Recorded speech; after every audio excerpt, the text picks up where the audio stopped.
Yeah, the topic is quadrilaterals. Before going to quadrilaterals, we have to know what is polygon. A very important topic, polygon. Polygon is a closed figure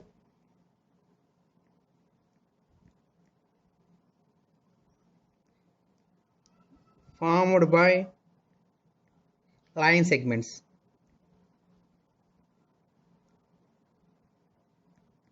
So minimum 3 line segments required. Minimum 3 line segments required to form a closed figure. So minimum we need 3 line segments. Examples, if you take 3 line segments, we will get a triangle like this. If we get 4, we will get a quadrilateral like this. If you take 5, 4, 5, these are the 5. So like this and so on. The closed figure formed by line segments is nothing but polygon. So examples, different types of polygons and their names. Suppose there are 3 sides. 3 sides means triangle. 4 sides means the topic name quadrilateral, and 5 sides means pentagon. Next, if it is 6 sides, hexagon. 7 sides, septa or hepta. Septagon or heptagon. Next, 8 means octagon. 9 sides if you have means nonagon. 10 sides means decagon. 12 sides suppose we have means dodeca. So here the different types of polygons and their names are given. So this is very important for lower classes, means 6, 7, 8, up to 6, 7, 8 classes. These names is very important. Let's move to some special terms which are used in polygons. Special terms.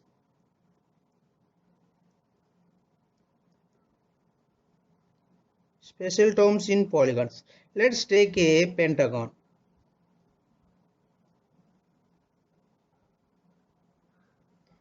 See the pentagon. So I am giving here names. So this is the first one, second one, third one, fourth one, fifth one. So here 5 line segments we have. This is first one, first line segment. This is second line segment. This is third one. This is fourth one. This is fifth one. So here 5 line segments we have. So first term you have to remember is nothing but vertices.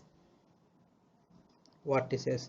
Where 2 line segments, this is the one, this is the one. These 2 line segments meet at this corner. This corner is nothing but a vertices. The point of contact of 2 line segments is nothing but vertex. So A is the vertex. Same way 2 and 3 meets at B. So 3 and 4 meets at C. 4 and 5 meets at D. And 5 and 1 again they are meeting at E. So here 5 vertices we have A, B, C, D and E. So vertices is the important. Yeah. Next one, consecutive sides. The sides which have a common vertex. The sides which have a common vertex or common point are said to be consecutive sides. Now look at here clearly. This side AE and AB. These two sides have common vertex A. So AE and AB are consecutive sides. Same way AB and BC. AB and BC are also consecutive sides. Same way BC and CD and CD and DE and DE and EE are also consecutive sides. So here like this consecutive sides we have and so on. Okay, so consecutive sides, hope you understand.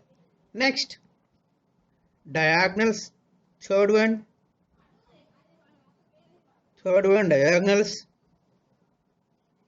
The line segment joining two non-consecutive vertices. The line segments joining any two non-consecutive vertices are non-adjacent vertices. Non-consecutive or non-adjacent vertices. Suppose I am taking here a point, a vertex A. You should not join E and B. Why? Because E and B are consecutive. So we have to join C. So AC is the diagonal. Same way, we can join to D also. AD also diagonal. Similar way, from B, I can join to BE. Same way, BD. So BE, comma, BD. From C, already I joined A, so no need to write again. So I can join to C. So C. So here I have five diagonals. So this is very important, diagonals. Diagonal means the line segment joining any two non-consecutive vertices. So hope you understand diagonals. Here we have a formula to find number of diagonals in a polygon. The formula is n into n minus 3 by 2, where n is number of sides of the polygon. So this formula help you a lot to find number of diagonals in a polygon. And next one, perimeter. Next one, very important, perimeter. Perimeter of the polygon. Perimeter of the polygon is nothing but sum of all the sides. Sum of all sides. So example for this problem, for this figure, what is perimeter means? AB plus BC plus CD plus DE plus EA.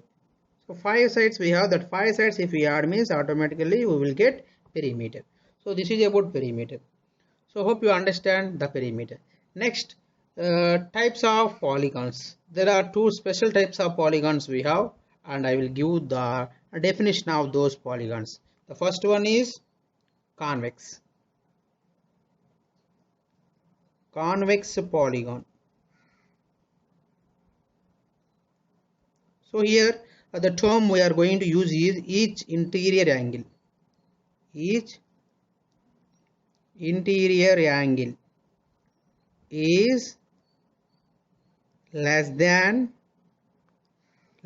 two right angles. Two right angles means 180 degrees. Here each interior angle is less than 180 degrees. The quadrilateral or the polygon, whatever may be, if each interior angle is less than 180, we can call it as convex. This is the convex quadrilateral or convex polygon. Okay. Next one, concave.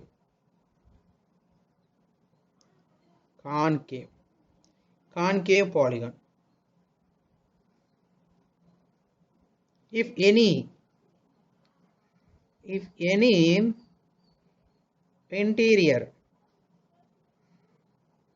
interior angle is more than 180 degrees, then we can call it as concave polygon. Look at the diagram here. This is the one of the polygon we have. So if you observe here the interior angle, this is the interior angle, it is more than 180 degrees. It is more than 180. So this we can take as example figure of concave. 180 means straight line. It crossed the straight line. So it is more than 180. So it can be called as concave. One more type of definition also we have. Convex means all diagonals lies inside. All diagonals lies inside of the polygon. Then we can call it as convex. If any one diagonal goes outside portion means it is called as concave. Convex means all diagonals lies inside. Concave means if any one diagonal going outside means that is called concave. So this is the two types of polygons we have, concave and convex. Hope you understand. Next one, regular polygon. So this is very important. Regular polygon.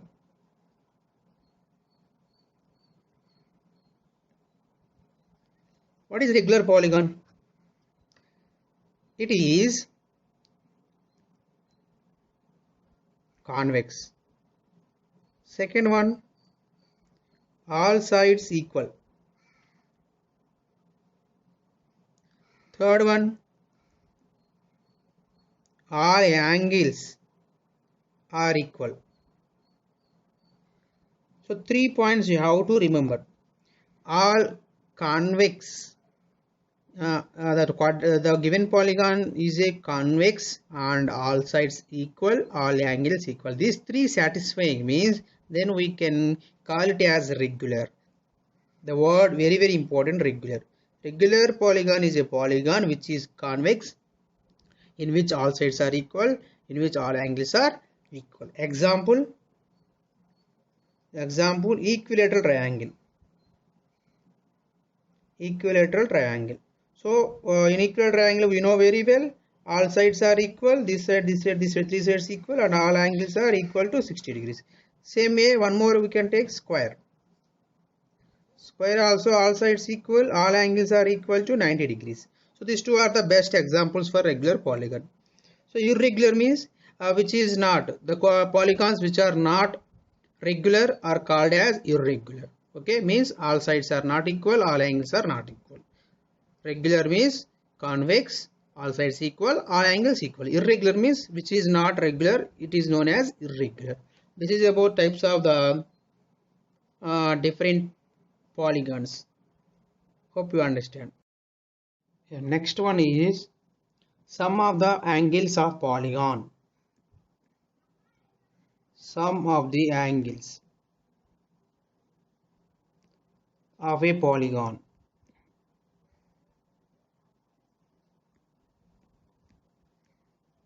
The first one, sum of interior angles.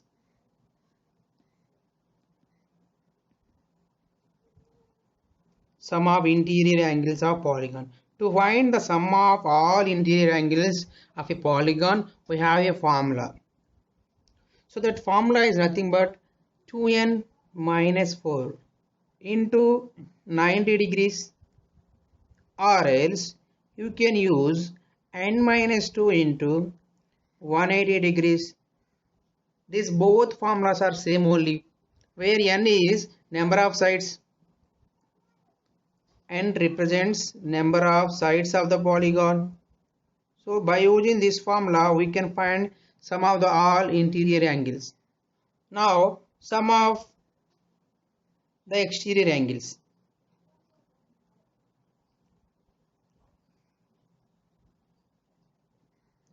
So for any polygon, the sum of all exterior angles, if you add, means that will be equal to 360 degrees. There is no special formula, direct value 360 degrees. For any polygon, sum of exterior angles is equal to 360 degrees. We have a special formula for regular polygon. We know that each exterior angle, Ex means exterior, each exterior angle are equal in regular polygon. So each exterior angle into number of sides will give you total exterior angles, so that is equal to 360. This formula is very important. Each exterior angle into number of sides is equal to 360. If you want each exterior angle, that will be equal to 360 by number of sides. If you want number of sides, 360 by each exterior angle. This formula will help you very lot in finding number of sides or each exterior angle. Easily we know that each interior angle, after getting exterior angle, each interior angle is equal to 180 degrees minus each exterior angle. This formula also very important. Sum of the interior angles and exterior angles is equal to 180 degrees. Okay, then each interior angle is equal to, we have one more formula also, total angles nothing but 2n minus 4 into 90 degrees by number of sides is n. So this formula also will give you each interior angles of the regular polygon. These two formulas are very important in regular polygon. Please note. Next, quadrilateral. The topic is quadrilateral. So what is quadrilateral? Already we have explained in polygon itself the definition of quadrilateral. Quadrilateral is a polygon formed by four line segments.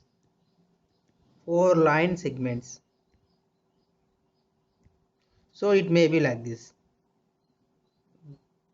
4 line segments we have. So we can give names here A, B, C, D. A, B, C, D are vertices. A, B, C, D. And sides we have here 4 sides. First one AB, next one BC, CD, DA. 4 sides we have. This is first one, this is second one, third one, fourth one. And diagonals. The line segment join opposite vertices is called diagonals. So diagonals we have here 2 diagonals AC and BD. 2 diagonals we have in any quadrilaterals. Some properties of quadrilaterals next we are seeing. Properties.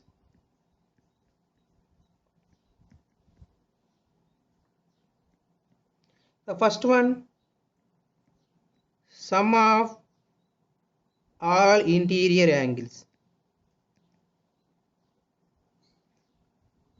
What is the sum of all interior angles? So we know that is nothing but 360 degrees. I given a formula to you. What is the formula? 2n minus 4 into 90 degrees. So here 4 sides we have. So n is equal to 4. Put in this above equation. So 4 to 8 minus 4 into 90. So will give you 4 into 90. That is nothing but 360 degrees. Sum of the all interior angles is equal to 360. So sum of all exterior angles,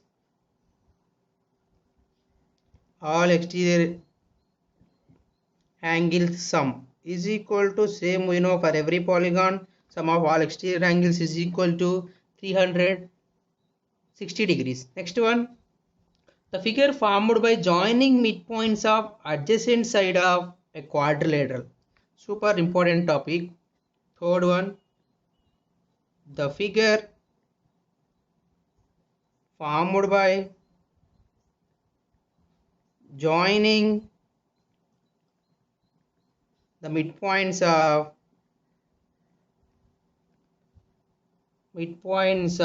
the adjacent sides is nothing but parallelogram. It is nothing but parallelogram. Super important topic. Very important point. The figure formed by joining midpoints of any quadrilateral is nothing but parallelogram. By using midpoint theorem, it will come. So parallelogram, this is important point, just note it. Next one, area of the quadrilateral.